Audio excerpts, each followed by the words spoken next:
This week, we're going to talk about things that Yeshua said over here, which is suffer not the little children. Suffer not the little children. We'll look at Matthew 19, 13 through 15.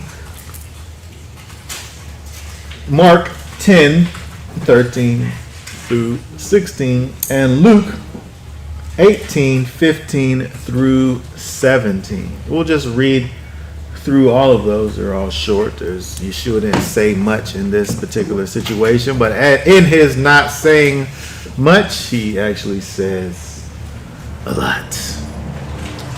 Okay, so I want to go over to, we'll read through them all because, two of them kind of are almost the same, and another one is kind of adds another kind of a thing to the situation. I want to look at all of them so that we can see where they differ and kind of talk about their differences. So let's go over to Matthew 19, 13 through 15. First, we'll just read through that one first. Matthew 19, 13.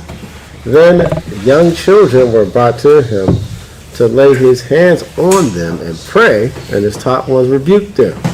But Yeshua said, allow the young children and do not stop them from coming to me, for such is the reign of the heavens. And having laid hands on them, he went from there. Mark 10. Okay, yes, very good. Mark 10, 13 through 16. Mark chapter 10, verse 13. Oh, Mark 10, 13, yep.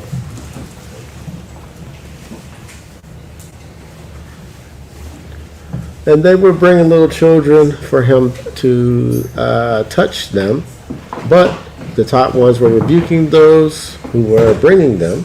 And when Yeshua saw it, he was much displeased and said to them, let the little children come to me, and do not forbid them, for of such is the reign of Elohim. Truly I say to you, whoever does not receive the reign of Elohim as a little child shall certainly not enter into it. And taking them up in his arms, laying his hands on them, he blessed them. Okay, very good. And lastly, Mark 18, 15, Luke 18, 15 through 17. Luke 18, 15. And they also brought infants to him to touch them. And his top one, seeing it, rebuked them.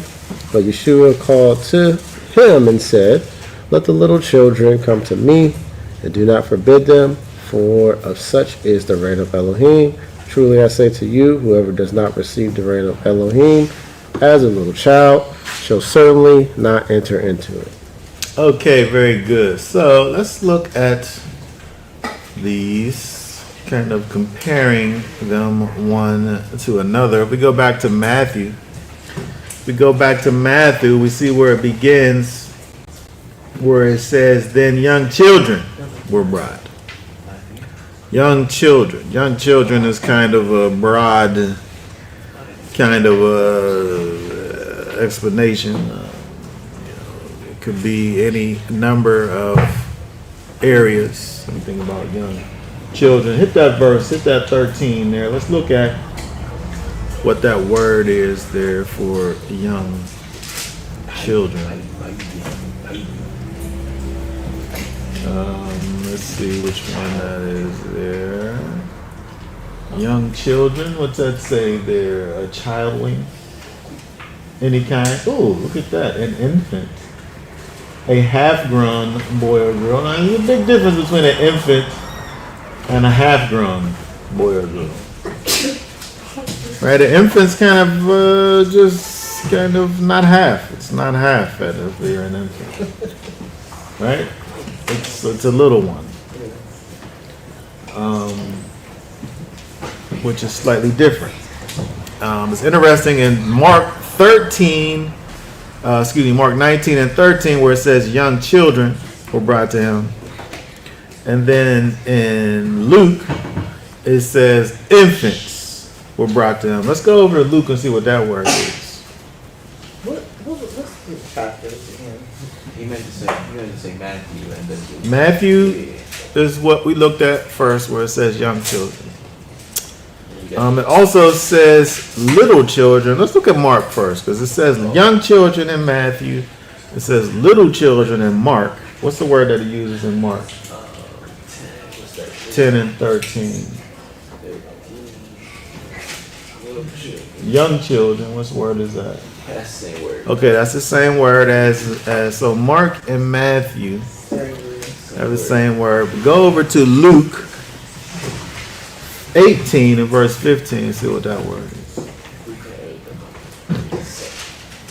It's interesting that the word that we see first in Mark and Matthew are words. It's kind of a big range where it could be little children. It could be whatever it said, half. What did it say? Halfway child, which, halfway child is like, to me, is like, Still a child. you're still a child, but you're like halfway. Like, it's like you're almost like you're halfway to being an adult. So whatever that would be, like if you're an adult at, I don't know, you're like 10 or something. If you're halfway. Well, they said he was an adult when he was like, what, 13? Well, you're not an adult, but you're able to do some adult things. But Mark gives you this other word. Luke gives you this other word in 18 and 15, which is, it says uncertain infinity, an infant, unborn, literally, figuratively, babe. So this word is closer to only meaning infant. Right? It says young child, babe, infant, but it don't give you kind of as much as what those other words give you in terms of its meaning. And so, but when if we're looking at Luke or Mark or Matthew, they're all telling the same story. Yep. So I think the idea here really is the idea that these little ones couldn't have brought themselves. They was at a place where they wasn't able to just go there by themselves. Which even that is different, because I was just talking this the other day when I see these little kids walking home from school. They look so little, like they look like some of mine, and I'll just be like, I wouldn't have mine walking out here by themselves like this. Like they don't go places, my little ones. They're brought. Even his feet are out of the walk. I can't just have my little ones just out here just bringing themselves places.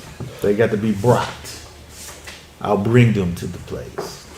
And so I'm saying that these ones here, whatever range that they wasn't able to bring themselves. They had to be brought. They were these little ones, where Luke was literally calling them infants. But the other ones, they use a word that could mean infant, but they were little kids. And so, but I think again, the thought process was they were kind of little like Josephs, where they're so little. They could move around, but they had to be brought. Even to the point where it says that he let's see where it says that at. Like Matthew says he laid hands on them, but Mark says taking them up in his arms, laying hands on them. And so he's literally picking the little ones up. Right? And so the thing that we're thinking about is the child that's so little, he needs to be taken somewhere. He needs to be, the thing that he needs, the places that he needs to be at, somebody got to put them there. Somebody has to take them there. Somebody has to still aid them in their comings and their goings.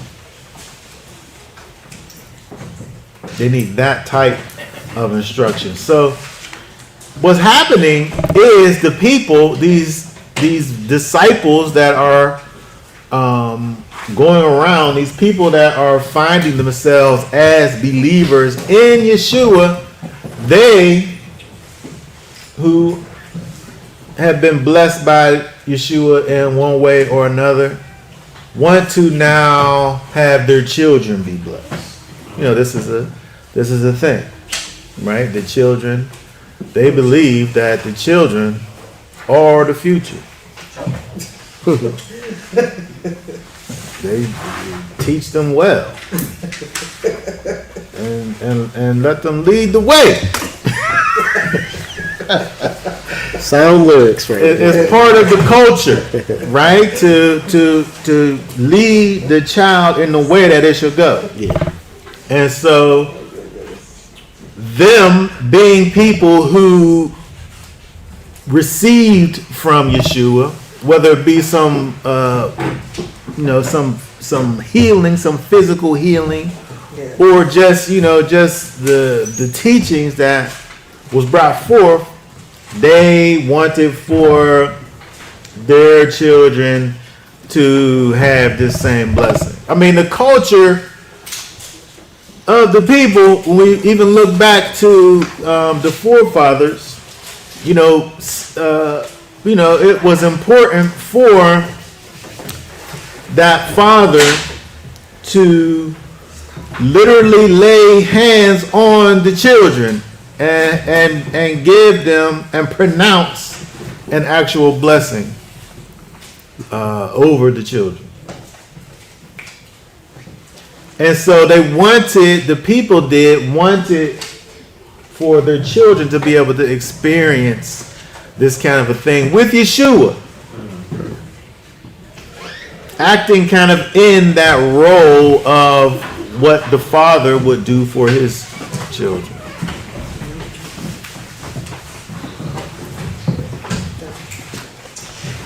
You could think about the fact that maybe these was just, potentially these was just all sick children. He just wanted to just have them be healed, just like, he was healing everyone else. But the text really don't give you the idea of healing necessarily here. The idea more is about a blessing, where maybe it could include that, but it don't give us that. It's really about this idea of this blessing that the people are wanting for their children. And again, it's children that aren't able to say, like the parents weren't able to say, hey, Yeshua gonna be in town, y'all run over there where he at and make sure y'all get a blessing from him. Like, it wasn't that type of children. It wasn't like Hiskies walking around, right? It wasn't like Hadassahs and Africas walking around where they was able to go for themselves. The parents was literally dragging their little ones over there, right? And seeking to receive a blessing from Yeshua. I mean, I hate to say it, but I think I'm like the Pope. People really bringing their kids, I don't want to say it too loud. No. They bring their kids to, have them bless their kids or whatever. I don't know what they do. If they do that, I don't know. I'm not familiar with what they do, but if they do that, maybe it's kind of this kind of a thing over here. And so it's interesting that this is happening. This is happening, and for whatever reason, the disciples are like they're trying to stop this thing from happening. Which I don't understand why they would be doing it. Like, what's the? And this is kind of why I think that it's not the parents of the children bring sick kids. Yeah. Because that's kind of what Yeshua does. He goes around, he heals those that are sick. And I feel like this ain't that, because, why would the disciples be trying to not have people be healed? I mean, it's not as if they always do the things that are just right, but it seems like it would make sense for them to not try to forbid people coming with sick kids. So that's the only reason why I'm leaning towards this not having anything to do with healing and only having to do with blessing. And the disciples are like, come on, man, we ain't got time for this. There's probably some sick people over here that we could get to, and you sitting up here trying to lay hands on everybody's kids. Like, let them lay hands on their own. I don't know what they was doing, but they was trying to stop Yeshua from receiving these children. Which, I'm just trying to figure out why, in my mind, why they would do such a thing. And to me, again, it just kind of seems like, these people are bringing these children. Like, what can we do? Like, we got things, right? Mm-hmm. It's the only thing that I could really think of in terms of why they would, because it says in Matthew that the disciples, they rebuked. What's that? Go to Matthew. Go to Matthew 19 and 13. I wonder how strong of a word that is. Brought to the children, hands to them, rebuke, it says in the King James. What's the tax upon them, censure. I have no idea what that word censure means. Admonish.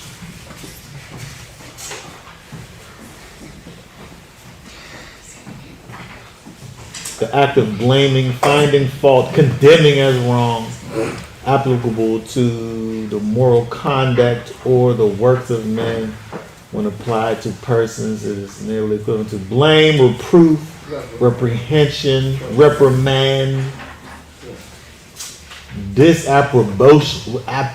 approbation, which often implies reproof. So it's like he's talking bad to these people as if they're doing something that's bad. Okay, so it's strong. It's just not like kind of this. We don't got time for this. It's like y'all need to get out of here. Like it's like rebuking them. Like, the thing that y'all trying to do is bad. It's wrong. I don't want you to do it. Like, it's rebuking them. And so, again, this is kind of why I'm saying that I don't think that there was nothing particularly wrong with these children, besides the fact that the people, but the people who have received Yeshua are kind of coming to Yeshua, and they're wanting for their children to be able to somehow experience the goodness of Yeshua. It's so interesting that this really is, to me, connecting to the Torah portion. These people who they're receiving these instructions from on high, from the Master, Yeshua. You live your life in this way. Follow after me. Following after me includes following after the Most High. I'm showing you the way that you are supposed to live as an example. If these people don't want only for it to be about them, they want for it also to be for their whole family, and feel the need for their children to be able to get some of these things. They literally want Yeshua to come and touch and anoint their children. They've been anointed. They want their children to be anointed as well.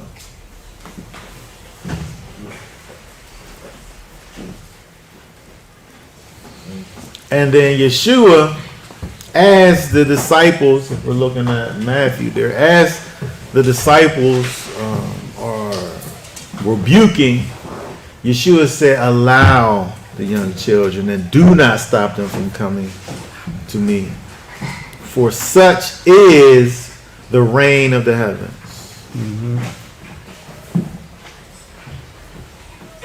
Okay, so this is kind of where we want to talk about like what is going on. Because he says, for such is the reign of the heavens. What? Such is the reign of the heavens. Such is, what's that mean?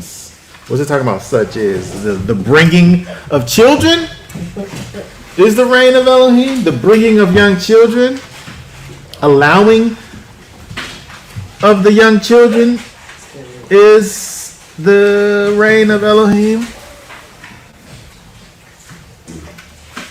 Or the young children themselves is the reign of Elohim? When we look at this verse here, allow the children, the young children, and do not stop them from coming to me, for such is the reign of the heavens. I'm wondering what might some people think that this is saying over here. Such is the reign. I can't remember the verse, but Yeshua says, unless you are like one of these little ones, you shall no way inherit the kingdom of heaven. Interesting. So basically, I think it's more or less a mindset, because as we grow older, we think we know everything.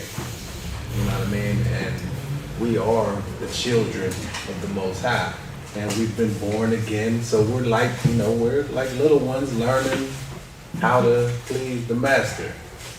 So, I believe it's like a mindset. Not you have to be a little child, but you have to be ever learning. Like, I talk to some people who've been in the faith for a while. I got 50 years in this. You can't tell me nothing. That's when they try to learn it, you know what I'm saying? Yeah.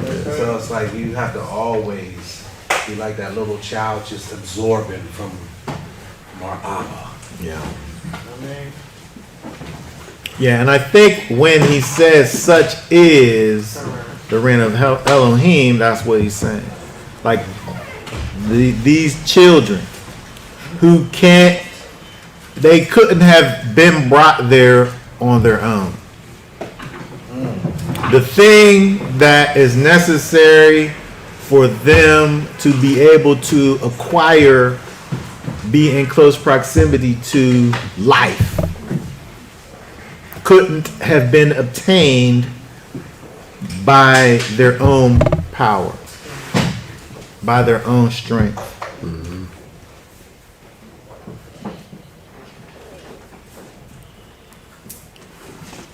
So when he says to them, when he says such is, receiving,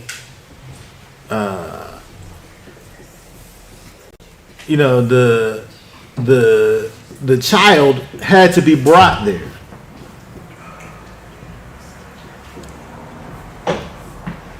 That child that had to be brought there, they're in that youthful, young state where there's a type of form of innocence that exists within that child. They haven't lived a life and seen all of the things. They haven't gotten to the place where they have things such as malice in their hearts. Right? They're kind of naturally meek. Right? There's a certain amount of humility that exists within children, little children, naturally. Right? They haven't fully developed a sense of pride, right? When they're at that place where when they have to be brought somewhere. Don't take long. It's coming. Right? But in those small, those youthful times when they still at that stage where they have to be brought and someone's going to be picking them up and holding them and things. Desires of a grandeur and superiority are not things that exist inside of them. I won't say that they're selfish though. Selfish though, they're selfish.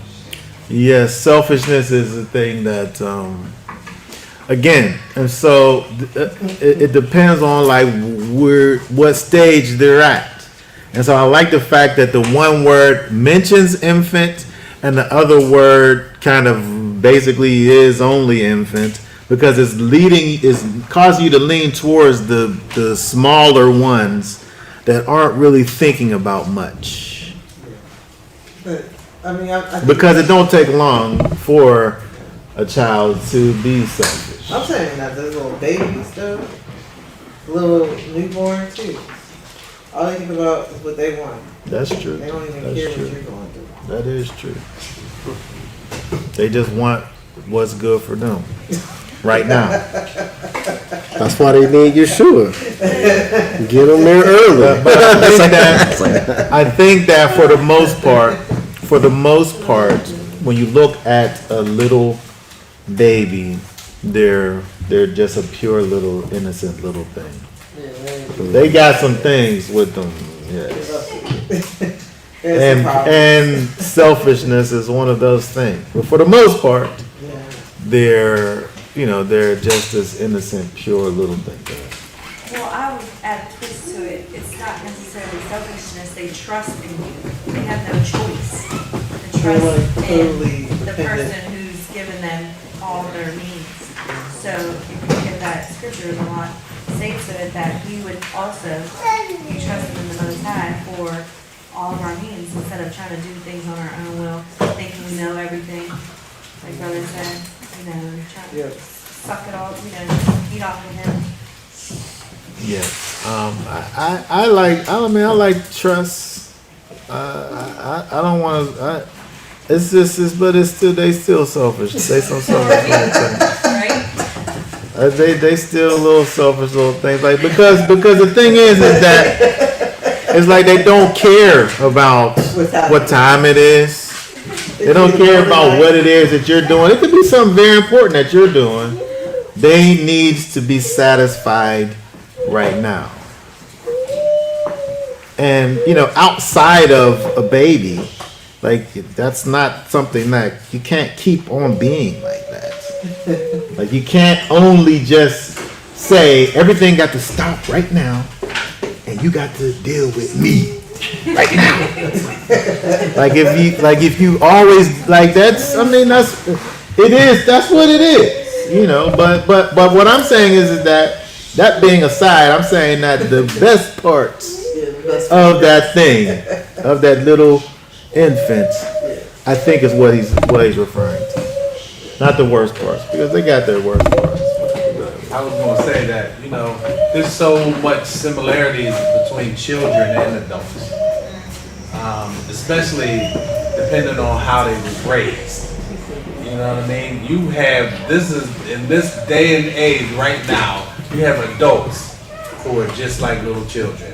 Who, it's all about them. They want what they want. And if you're trying to find a wife in these days, you're gonna have some problems. You know what I mean? But there's nothing like a child, when I start, pursuing my wife, there was so many firsts that she had. And she enjoyed every moment. Everything was like brand new and whatnot. She was like a child, and she appreciated things so much. It's like when you give a child some ice cream, they're like so excited, like, oh my goodness, I got some ice cream. You give somebody else some, I don't like that, man. You know what I'm saying? I had that, I don't like that, So it's like, it's similar experiences, and it's very hard to please the old person. Yeah. Young person, they're like, Everything is new to them. Yeah. Everything is looking up. Old people, everything is like, everything's looking down. Yeah, I mean, I had some of that Yeah. before. It's just not that big of a deal. I mean, I said a little about our relationship. I said, I'm not that little girl that you married now. I have more things that I need in my life. Yes. Yes, I say that too.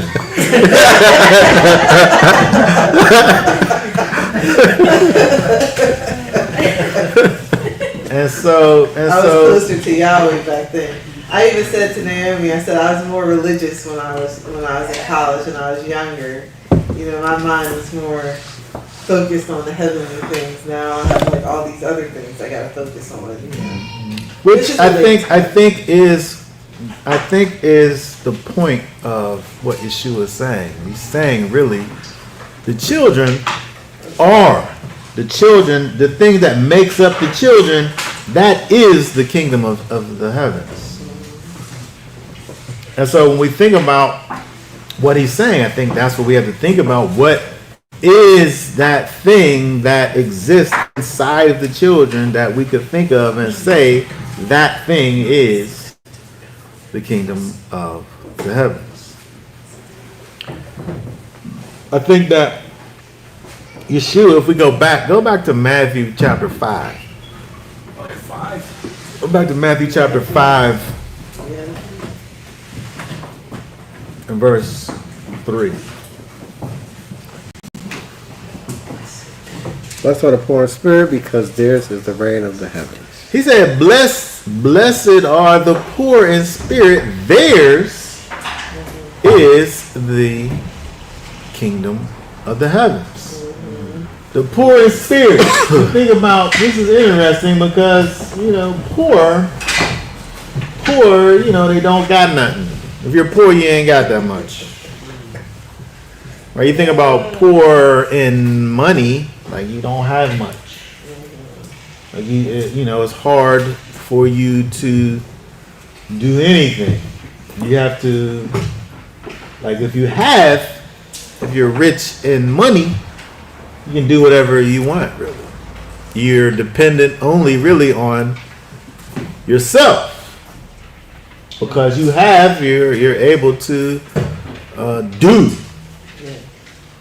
But it's not talking about money, it's talking about spirit. So poor in spirit, and there's a dependency involved. Mm-hmm.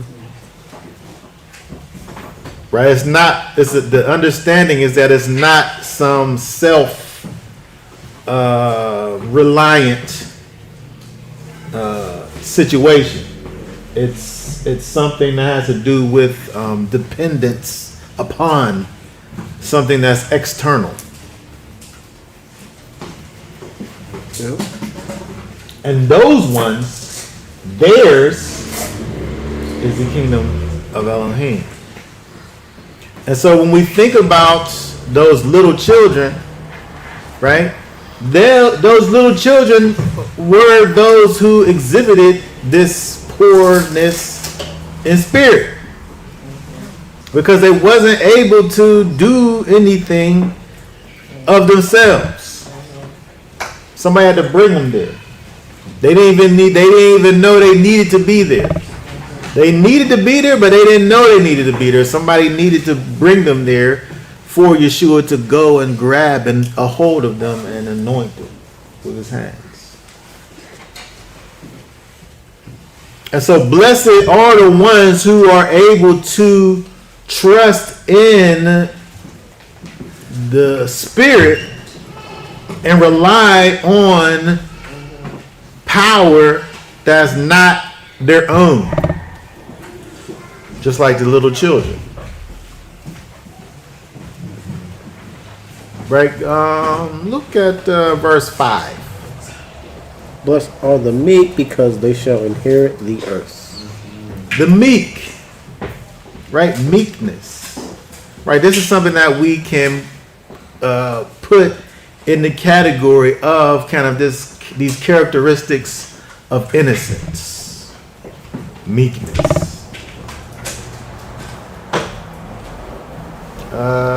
6.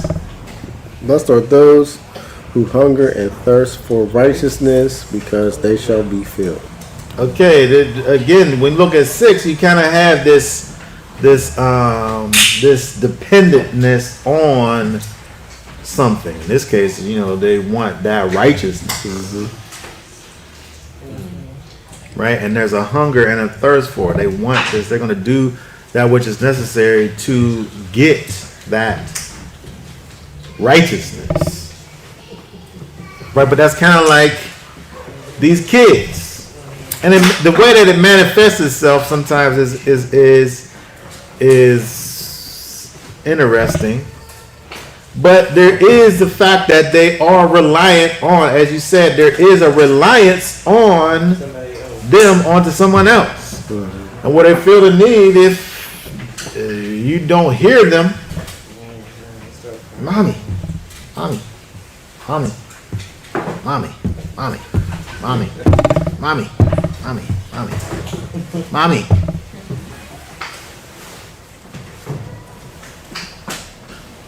Right, but that idea of the fact that they know where they need to look towards, and they go towards that one who they know where the thing is going to be coming from. And so the thing that Yeshua is talking about, of course, is righteousness. But again, he's talking to people, explaining to them about these characteristics of innocence, where these are the things that we have to have in order to be inside of the kingdom of heaven. Is this reliance on something outside of ourselves. And so when we look at these, it's interesting, we look back at these Beatitudes: compassion, clean in heart. All these things are things that, again, are causing us to think about these characteristics of innocence that Yeshua must be speaking about when he says, such is the kingdom of Elohim, the kingdom of heaven. And then let's go over to what is that? Let's go over to Luke. Let's go back to Luke 18 and verse 17. Truly I say to you, whoever does not receive the reign of Elohim as a little child shall certainly not enter into it. Okay, so the first thing that he began to talk about is comparing the actual child itself to the kingdom of Elohim. So he said, but now he's talking about the kingdom and saying that you have to be able to receive the kingdom as if, you are a little child, which is slightly different. The first thing he was saying was kind of saying that the kingdom itself is like a little child, where you have the idea of this innocence, where you have this idea of these things, these pure characteristics that are associated with it. But then in 17, now it's talking about this idea of receiving the kingdom as a little child, or you can't even get in. Yep. I don't know what it says in the KJV, but the New American, where that verse 16 says, 16 or 17? verse 16 going into 17 says, for the kingdom of Elohim belongs to such as these. Yeah. That's verse 16. Verse 16 is right there. Yeah. Well, go to the KJV. Oh, instead of saying such is, it says belongs to. belongs to. KJV also says that, but mine, it says belongs to such as these. Yes.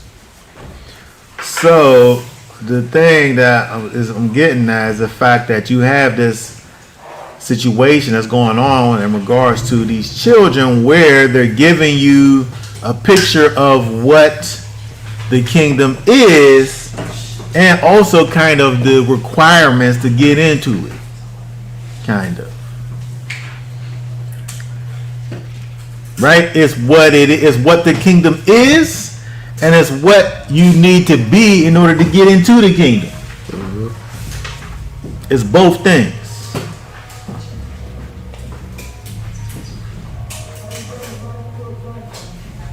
And so it's interesting when you look at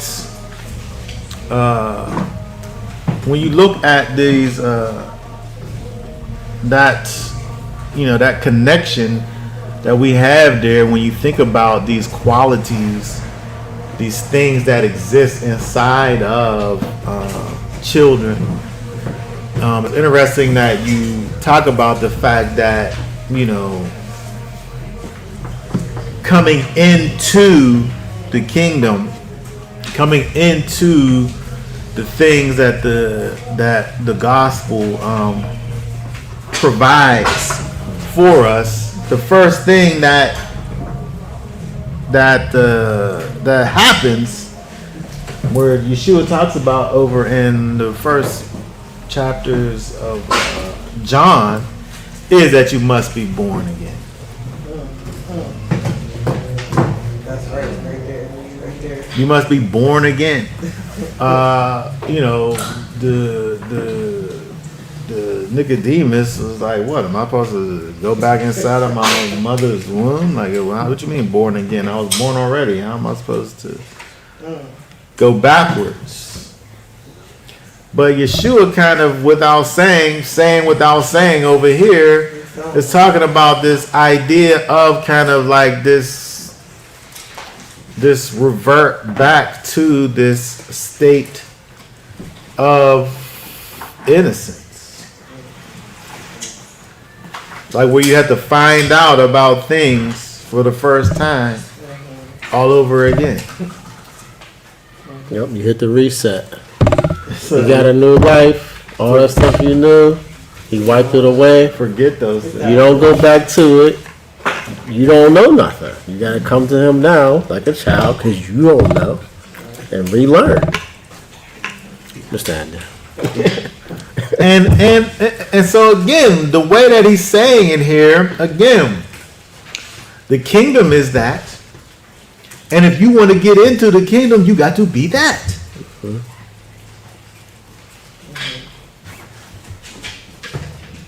Go ahead. Just a couple things, I was just talking with April about, or listening, I don't know, Miss Julia being in her 90s. And just having this desire to serve Yahweh and not like looking at me like less than half her age. What do you got to say to me? You know what I mean? Less than half her age. And I'll never forget, I picked her up for Shavuot, and she was like, it was really hot, everybody knows it was really hot that day. And she was like, do I need to have my scarf? Do I need to have this? I said, Miss Julie, you can come however you are, and if somebody say something to you, I don't know what to say about that person. You know what I mean? She's like, no, Tessa. She's like, don't treat me like that. Don't treat me like that. She's like, basically don't treat me like I'm 92 years old. You know what I mean? She's like, treat me like you want to really tell me what I need to be doing, And even like yesterday, Steve said, I was talking to her, because she was like, talk about coming to Passover and all these things. And I'm like, Miss Julia, you could come and nobody's gonna say anything. You know what I mean? Like, wasn't I talking to her like that? And it's like, she's like, no, Tessa, I really want to know like what this and this, and I'm like, okay, But that I really do see that people can have a stumbling block if they don't come with the right spirit. You know what I mean? where you're just instructing, telling people to do making simple requests to people, and then they're getting offended by that simple request. You know what I mean? As opposed to it being like coming in the door and I'm new. You know. Yeah. And it's interesting that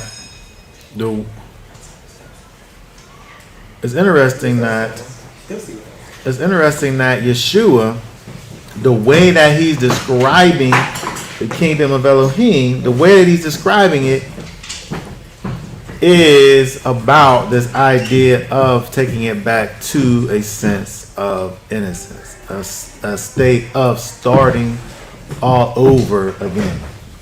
And so when we think about what that actually means, and then also coupling that with what is said back in the Beatitudes, when we think about this idea of a poorness of spirit, this idea of, and just being a child in general, this idea of connecting oneself to the master and having this dependence upon Yeshua and the things that he has to give. As a child would. And so again, the thing that he's saying, this is what the kingdom is, and this is what allows you entrance into the kingdom.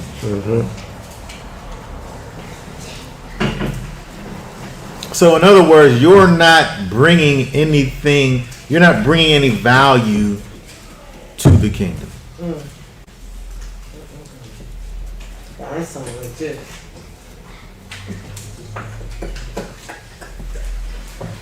Like we're coming to the kingdom selfless, right? With meekness, right? With poorness in spirit. Oh my goodness, that's crazy. Because that's what's in there. That's what makes it up. I'm not bringing myself. Oh my goodness. When we think about the tabernacle, the light that's in the tabernacle, that's the light that's in there. That light is in there. And so when Yeshua talks about us as being the light, we can only be the light that he gives to us. And then we can carry that light around. Right? But that light is light that, because of the fact that he is the light and then he is in us, we carry around Yeshua. And so it's continually causing us to not look at the things that is us, but the things that are him in us.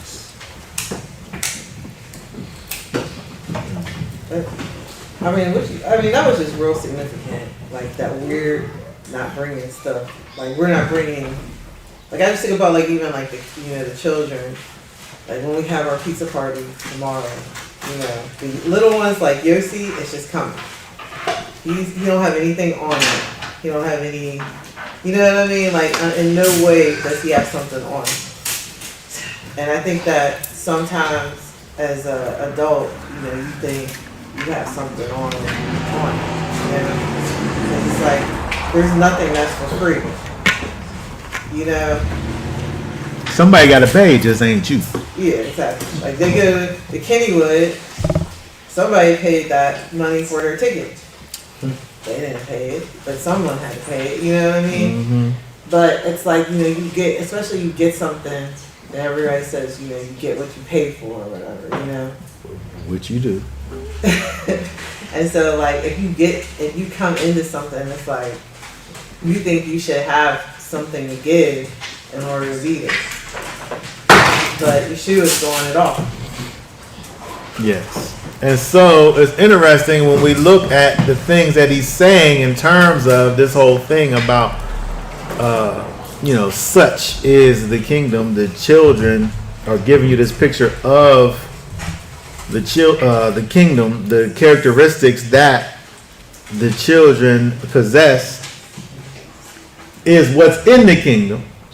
And then so again, we think about Yeshua and the Spirit and what the Spirit does for us. When we think about what the Spirit is, it's so important for us to be able to understand the new covenant. I think if people understood fully what the new covenant is, we wouldn't have so much misunderstanding and so much confusion within those who say that they're followers of Yeshua, if you would only just know what it is that the new covenant is.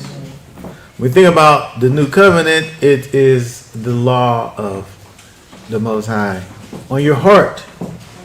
It's a thing that's inside you to cause you to naturally do that which is not natural to you. That's what the Spirit in you does. And so the Spirit in you causes you, because in yourself you grow to be prideful. Right? Within yourself you grow to be selfish. Right? Within yourself you grow to be about your own situation and your own affairs. But the Spirit inside of you causes you to think about others. Right? The Spirit inside you causes you to have compassion for another. The Spirit inside you causes you to have a desire to seek after the Most High and the things that are pleasing in His sight. And so it's interesting when we think about what Yeshua has said here, when he says over here that in verse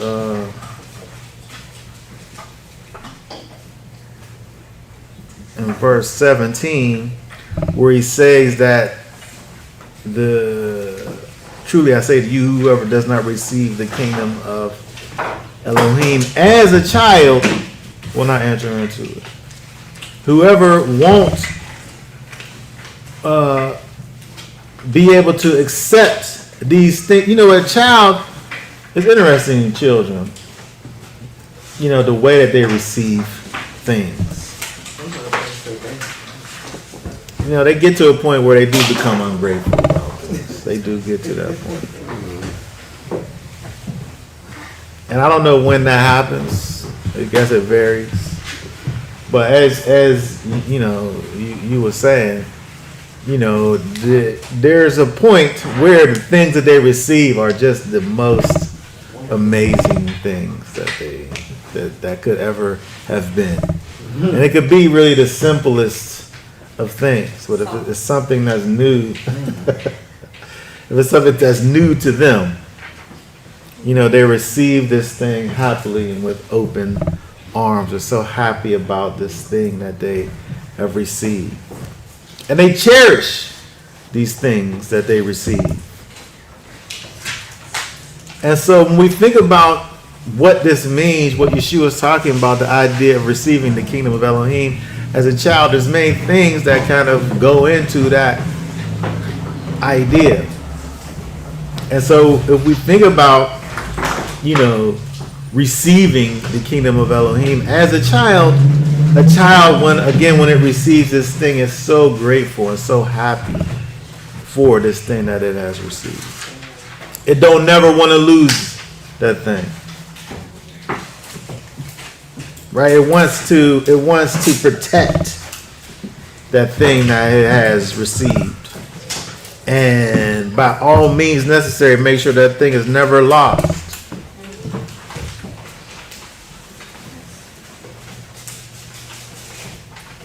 And so when we think about this idea of receiving the kingdom of Elohim, I wonder if we really think about it in that way, where it's this thing that we've acquired.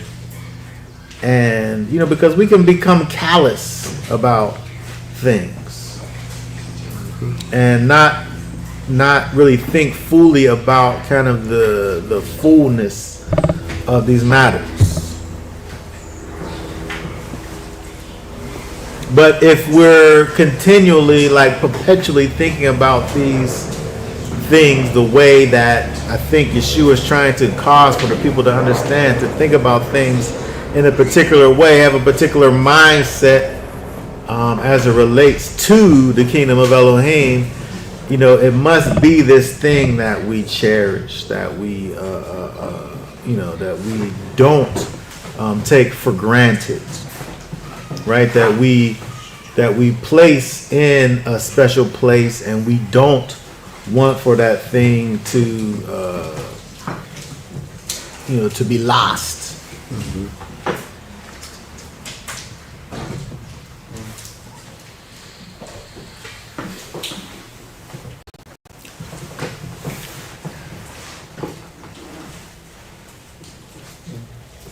All right, so when we think about the spirit of the Ruach HaKodesh, the spirit of holiness inside of us, again, these are the things that it brings about inside of us. Right? Hold on, let's go over to, what is this?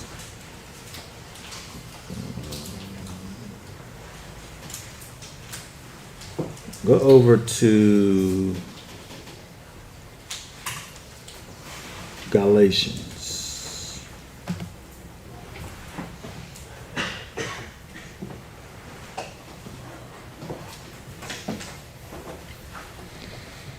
Galatians 5.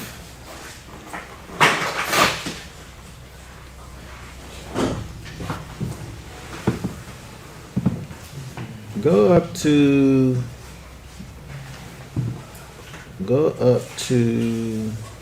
16. Galatians 5:16. And I say, walk in the spirit, and you shall not accomplish the lust of the flesh. Okay, just stop right there. So when you think about this idea of the flesh and carnality and the things that come from the flesh, and again, Yeshua taking it back to the kingdom of Elohim being like children, when we think about this idea of the lust of the flesh, it's kind of as if you think about kind of the maturation of the flesh. Like the more one grows, kind of the more wicked they become. And the more that flesh inside becomes that driving force, and you know, the further away we get from that place of innocence. Okay, keep on reading here. 17. It says, for the flesh lusts against the spirit, and the spirit against the flesh, and these are opposed to each other, so that you do not do what you desire to do. Okay, and so again, when we think about what Yeshua brings up in terms of the fact that the kingdom is the children, and the qualifications for one to enter into the kingdom is also the children, it kind of looks like this whole thing with the in Galatians, we're talking about the spirit and the flesh and the lust of the flesh. When your carnality, as it grows, as it matures, as it gets stronger, you in your flesh, you know, stop being that child. You lose that innocence, and you stop looking towards someone to take care of you, and you look to take care of yourself. That's where you're seeing. Well, I was gonna say like Hiskey. You know, they start to get older, and then they just become self-reliant, and they don't want. Come on, I don't need that, mommy. I can do it myself. They don't even want to say mommy anymore. Daddy. They don't want to say those things. Well, the training wheels got to come off. The training wheels come off. Yeah, man. But what Yeshua is saying though, but the kingdom is the training wheels though. That's what he's saying. Right? Once you don't need the training wheels anymore, then you've reached your maturity. And so when you think about, I'm saying in the flesh though, in carnality, in the things that are associated with the flesh, your appetites, the things that you desire, your soul, the thing that your soul desires. These things are opposed to the Spirit. When you look at this, when you look at the things that are contrary to the Most High, when you look at all the things that are contrary to the Most High, they're really just regular things that are neutral, that you take them too far.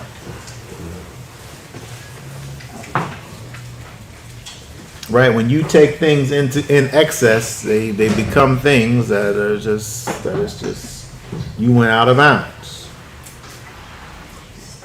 And so you take the things that he's given you, and you just want more and more and more of these things that he's given you, taking these things out of bounds.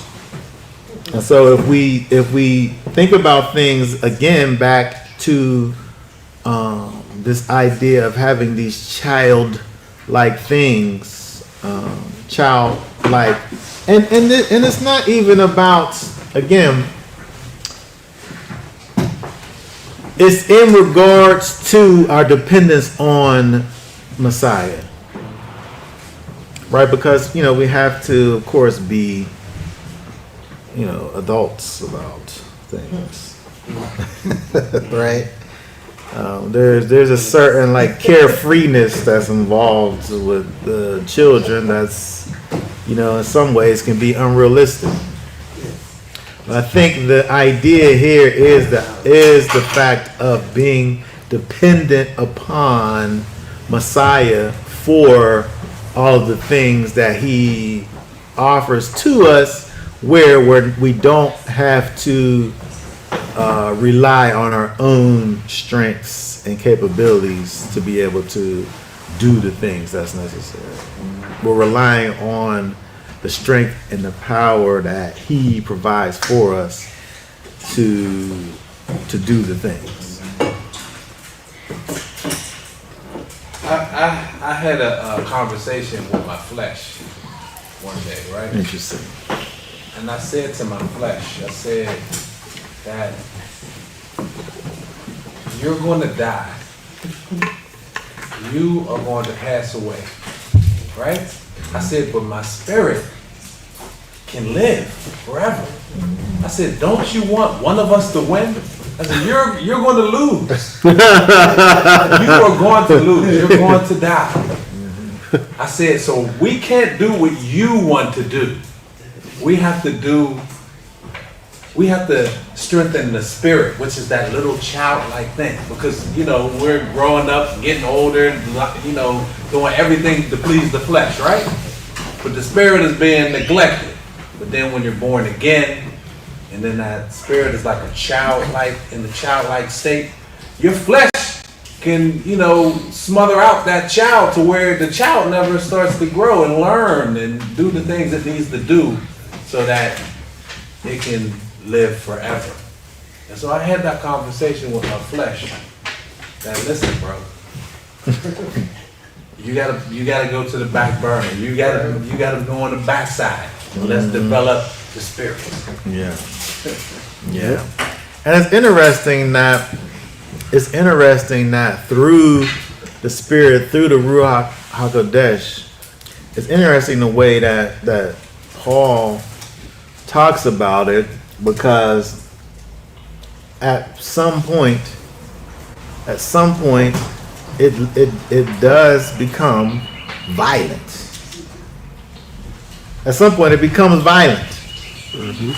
Because as we see over here, you know, the one is opposed to the other. It wants to strive. It wants to survive. It wants to be the thing that is appeased, but it can't be. And so it gets to the place where that thing has to be killed. It has to be murdered. All right, that thing has to be suffocated. That thing has to be drowned, fighting, held down, Oh my goodness. so that it can't Might have come. to beat off those words to YouTube algorithm. The flesh has to be unalived, right? It has to get to a place where it ceases to continue to live and strive. It can't be fed. It has to be starved. Because it wants to be in control. Moshe, sit down. It wants to be in control. But it has to be controlled.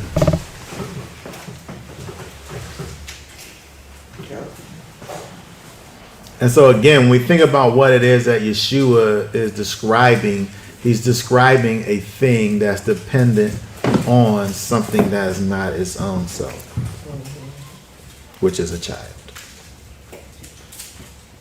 Right? Not where there's immaturity involved. Not like the kingdom of Elohim is immaturity. Right? But it's an immaturity of the flesh. That flesh, you know, that thing is over there. Right? That thing is dead. There's no place for it. But it is this interdependence on the spirit that causes us to have this kind of the picture of this child that the kingdom is. Okay. Does anybody have any last thoughts, questions, or comments? I do. Oh, go ahead. I was just, just thinking about a child. I have many of them. But just thinking about them and thinking about what Luke was talking about, I would ask, like, what is that, that come as a child, why as a child, and when you think about about a child and what they hold and possess, they don't have hatred, especially an infant. An infant, they don't have hatred. They only want to be safe and loved. They'll follow you, and even when they start to walk, they'll look back at you for approval, like, is this okay, what am I about to do? And so they follow you. They follow you, they listen to you. And yeah, when they start to get a little older, they do get a little selfish in their ways, and, so I don't know, maybe around, these are 7, so they're starting to get like the older ones. But for the most part, coming as a child is just coming with putting your flesh down, as the others say, putting your flesh down, and just knowing that you coming in the kingdom, you ain't running the show. You don't know nothing here. I'm teaching you. I'm leading you. I'm guiding you. So you got to put it down. I say to the Father, lead me and guide me, because I know nothing. We might, be smarter than the next one book-wise. I know my ABCs or my math better.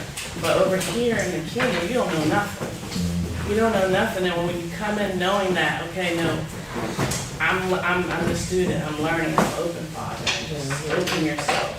Just as a child is learning, and they're open to you teaching them. If you showing them saying, "Hey, baby, say 1," they repeat after you 1.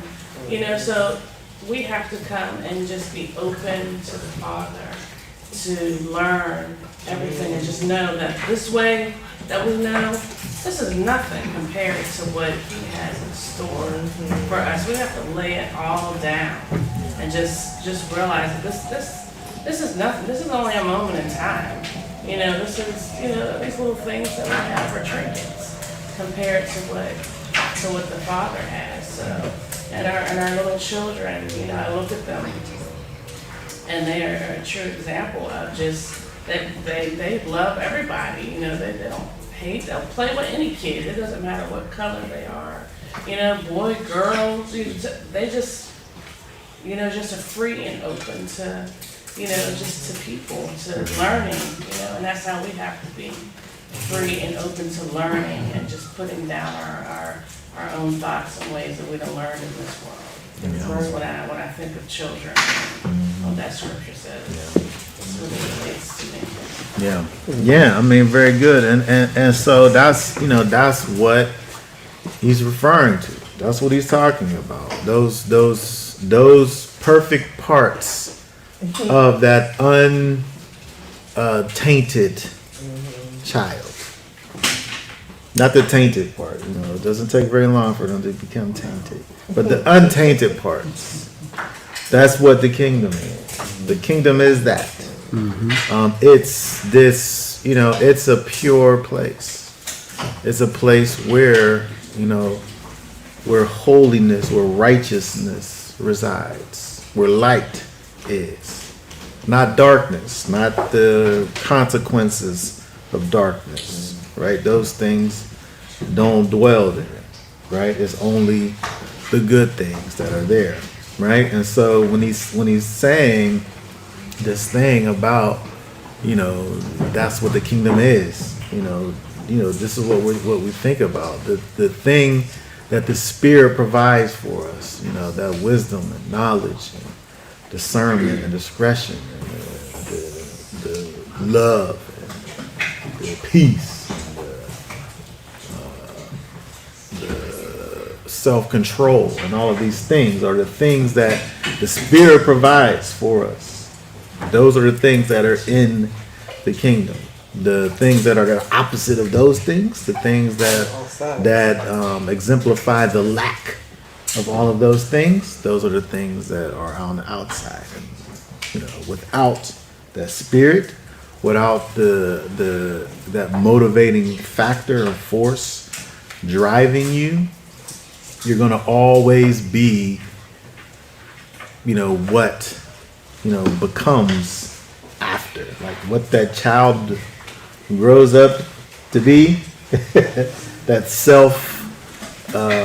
that prideful, selfish thing that they grow up to be, is just, you know, that picture of what it is that Yeshua is explaining over here. You don't want that thing that wants to be the controller of whatever, right? He wants the one that's going to be led by the Father, not the one that is able to do it themselves, right? But this again is only in the context of the relationship with the Most High.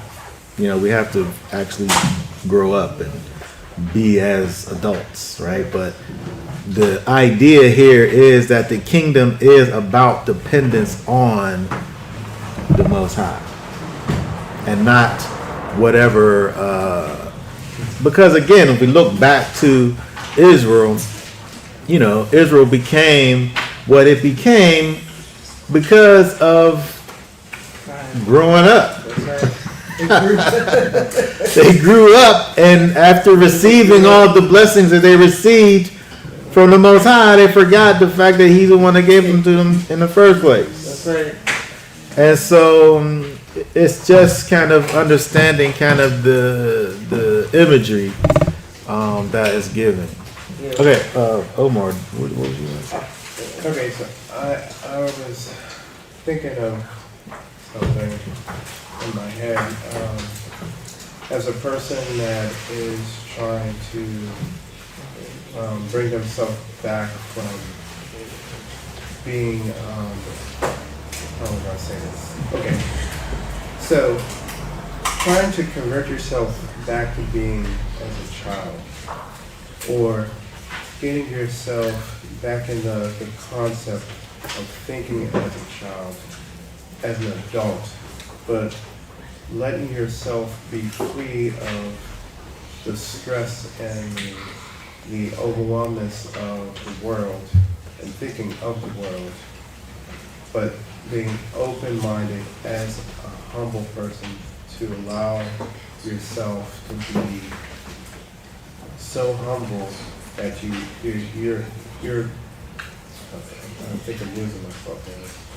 But I'm trying to think of, like, now as me, as being a person, and say I'm this angry person all the time, and that I separate myself from individuals because, I don't have any feeling, I don't have any, and then to look at a child that accepts you for whatever it is, because they're not thinking of anything but love. In a sense, how do you change yourself to being like that child? You know what I'm saying? How do you get someone else? If you're a follower of Christ, how do you get that person to feel the same way that you now feel, get them to feel that way as a child?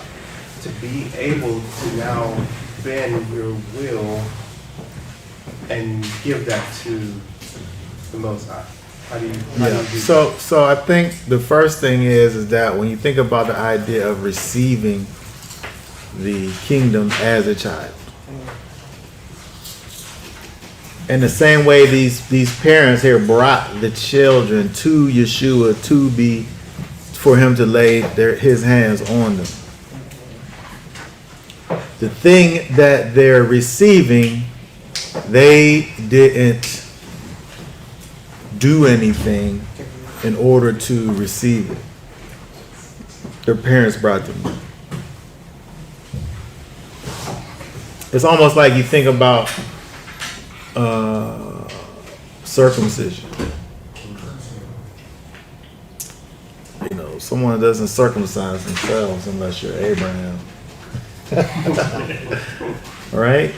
Your parents, they take you to the place and then you're circumcised based on that.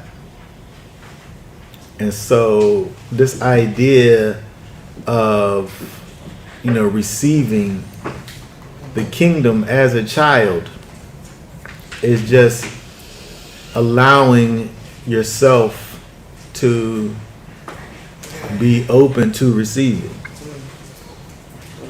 because you're not causing yourself to be qualified to make it into repentance. You're simply receiving the goodness that is being provided for you. If I'm receiving something as a child, the child, he's not working for the thing. He's getting it on the strength of the love that I have for him.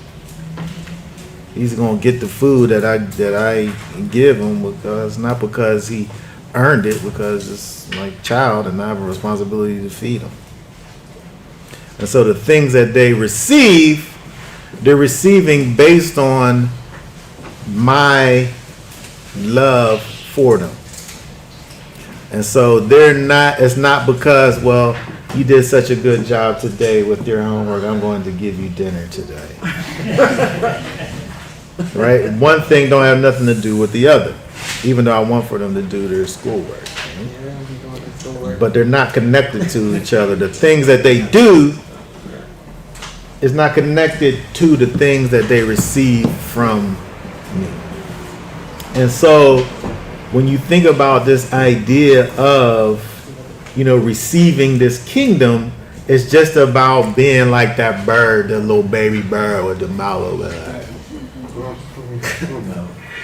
Right? And then the mommy bird just chewing up the food and putting the food in there. Right? Not because the only thing it was strong enough to do was just receive it. It wasn't even strong. It's not even strong enough to chew the stuff up. It's just strong enough just to swallow it. And so when we think about the way that we enter into the kingdom as a child, we just have to receive the thing that Yeshua has made available for us. And then all of those things are the things that he makes available for us. The love and the joy and the peace and the patience and the kindness and the goodness and the trustworthiness. He provides those things for us through the Ruach HaKodesh, the gentleness and the self-control. He provides those things. It's not as if we go to the gym and we lift weights and we cause ourselves and our bodies to be able to lift a certain amount of weights by doing it more times. But the way that we receive these things more is just be dependent on Yeshua. Just leaning more on him. And then the more that, like, the only thing that we really have to exercise in life that strengthens us in this walk is our dependence on Yeshua. Which I like to say is teaching the kids is a mindset. Like, do you believe these words?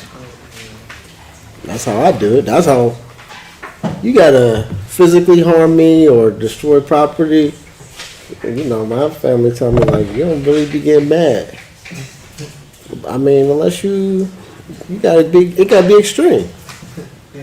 You can cut me off, you can do, even on the way up here, somebody pulling out their driveway, they stop like they see me, me going, and they almost hit the side of the van.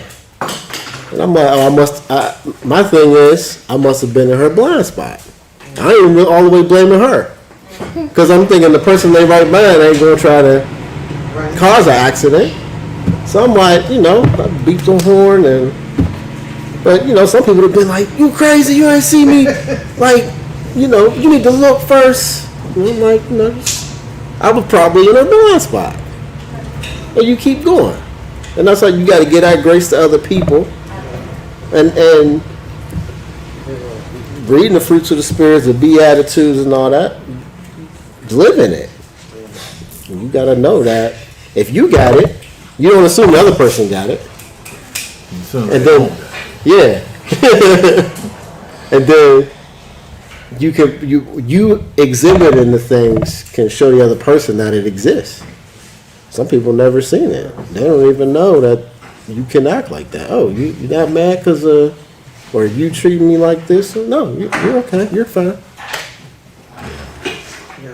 Yeah. So we really just have to, when we think about this idea of entering as a child, it's the fact of receiving Messiah, you know, the Spirit, receiving the Spirit and depending on what all that he has for us.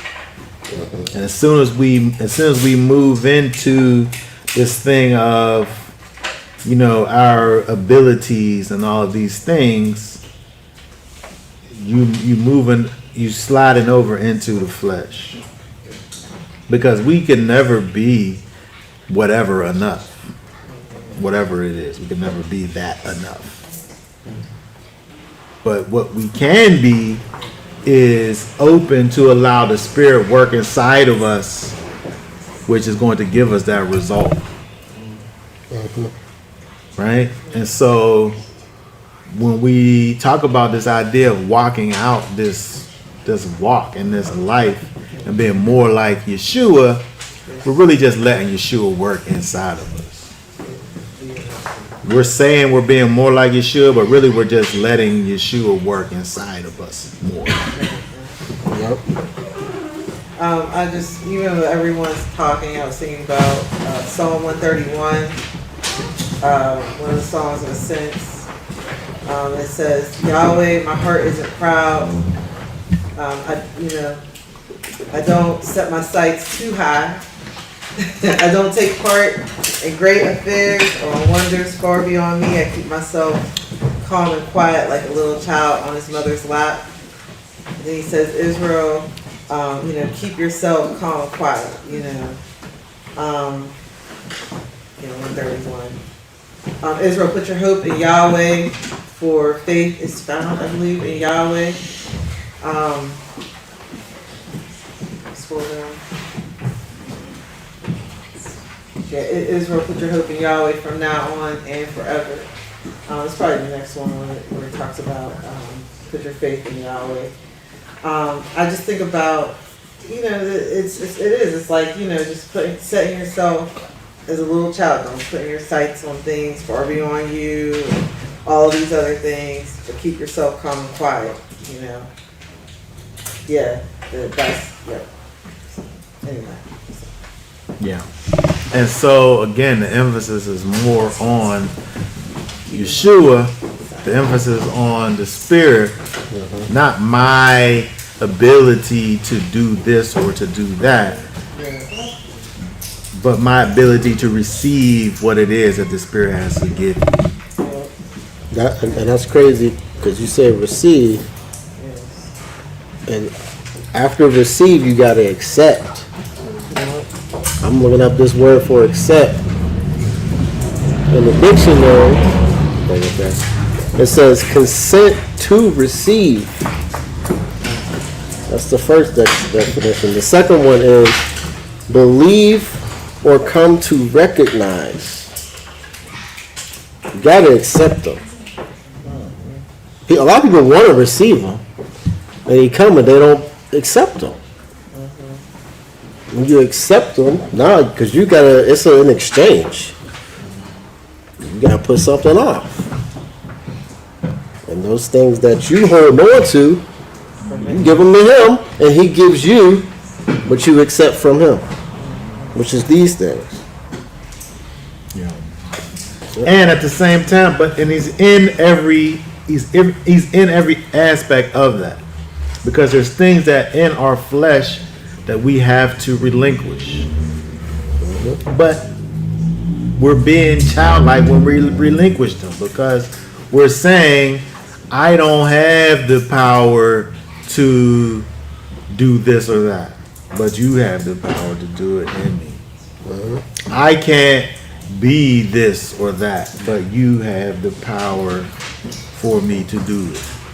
No, my flesh and my carnality wants to do this or do that, but I just want to lean on you and this Ruach HaKodesh, and then it causes me to be able to want to do those things less and to do these things more. So it's less about your abilities and what you're able to do, and more about your reliance on the Spirit, where when you do that, it kind of causes you to be able to. That's the new covenant, where the Spirit will cause you to do His law, statutes, and commands. So it's about us. When we talk about this idea of being as a child, it's about us leaning on, trusting in Yeshua and His provisions. And that whole child thing is just really like, it's metaphorical, right? Because you can't go backwards. But what you are as a child, that's dependent on someone other than yourself, is what it's talking about. We think about the kingdom, where there's no more need for the sun, because the light of the Most High lights the situation. It's that you're in this place of total dependence on the Most High. And so the same thing is true over here. It's not like you turn back into a child, but you live a life that's dependent on your father, like whenever you was a child.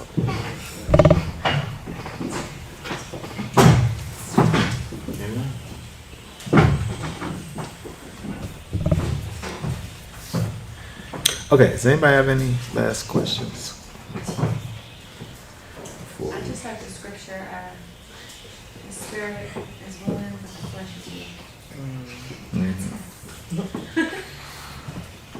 spirit is willing, the flesh is weak.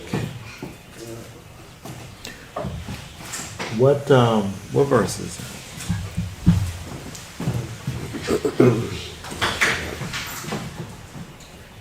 That's an interesting verse because the flesh is kind of strong. That's why I figured you had something to say. The flesh is really strong. The spirit is willing to do spiritual things. The flesh is not willing to do spiritual things. Matthew 26:41 and Mark 14:38. Watch and pray, lest you enter into trial. The spirit indeed is eager, but the flesh is weak. Yeah, right. And so the context is, Yeshua, he's going through some things. Stay here with me. Be pray. You know what I mean? This is some hard situations right here. I don't know. I've been tired of my life. So I've been tired. So much so that the tiredness just totally takes you out. Like you get to the point where there's just nothing else you could do. Your body just is like, guess what? I'm done. Mm-hmm. Your body said, I'm done. Because the flesh is weak. But even in that, this flesh is strong. The flesh say, we're not doing this no more. You going to sleep right now. Go to sleep. Right? And so the flesh is weak in spiritual things. Right? That's what that's talking about there. The spirit wants to do spiritual things. But the flesh is going to tell you, it's time for us to be done with this. We're not doing this anymore. Right? And so that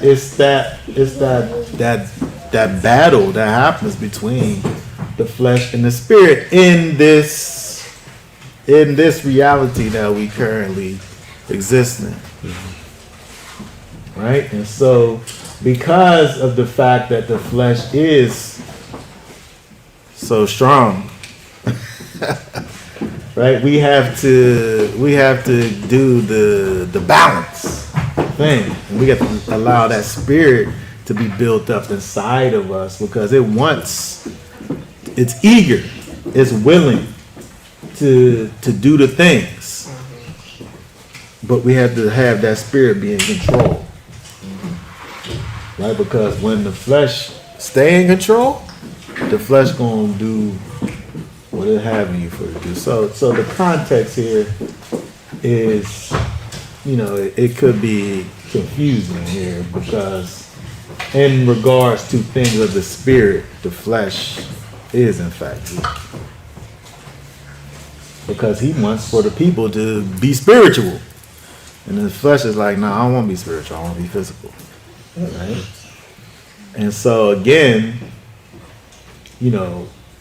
for kind of what we're dealing with is the fact of, again, leaning on the spirit, leaning on the Ruach HaKodesh, not our own strengths, not our own capabilities, but the spirit inside of us. This is what the kingdom is, and this is what gives us entrance into the kingdom.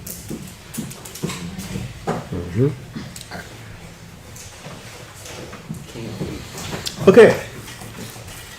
So that being said, I guess we'll go ahead and be done for now. Y'all willing, we'll be back on next Shabbat.